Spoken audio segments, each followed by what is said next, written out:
যোগীঘোপাত উপস্থিত AIUDFৰ সভাপতি মৌলানা বদৰুদ্দিন আজমল। নিশা উপস্থিত হয় যোগীঘোপাৰ বালাপাড়াত। প্ৰয়াত AIUDFৰ উপসভাপতি মুফতি আব্দুল হকৰ কবৰস্থানত উপস্থিত হয়। উপস্থিত হৈ মুফতি আব্দুল হকৰ কবৰৰ কাষত জিয়াৰত কৰে। জিয়াৰতৰ শেষত আৱেগিক হৈ পৰে AIUDFৰ মুৰব্বীগৰাকী। প্ৰয়াত মুফতি আব্দুল হকৰ সৈতে সুসম্পৰ্ক আছিল AIUDF প্ৰধানগৰাকীৰ।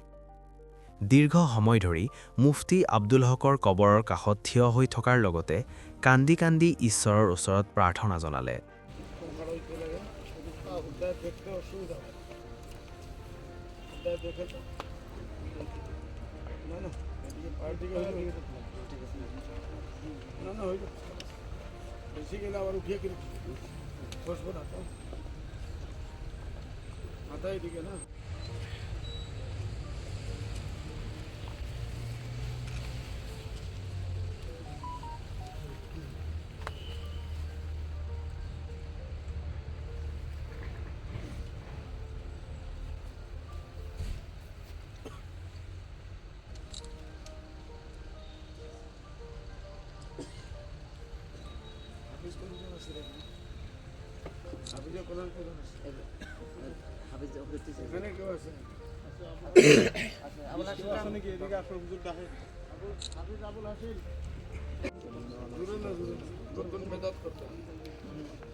আৰু ধুবুৰীত প্ৰগ্ৰাম আছে।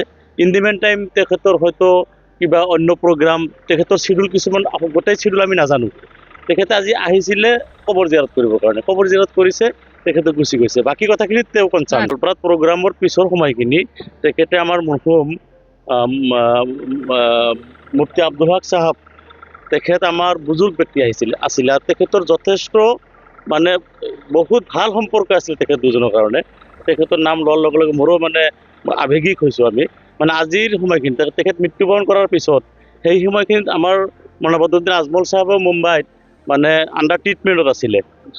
তেখেতৰ জানাজাতো চামিল হ'ব পৰা নাই। মানে এনেকুৱা এটা তেওঁৰ মানে অনুভূতি, যাৰ কাৰণে আহি মানে তেখেতে ইয়াতে কবৰ জিয়াৰত কৰিলে আৰু গুচি গ'লে।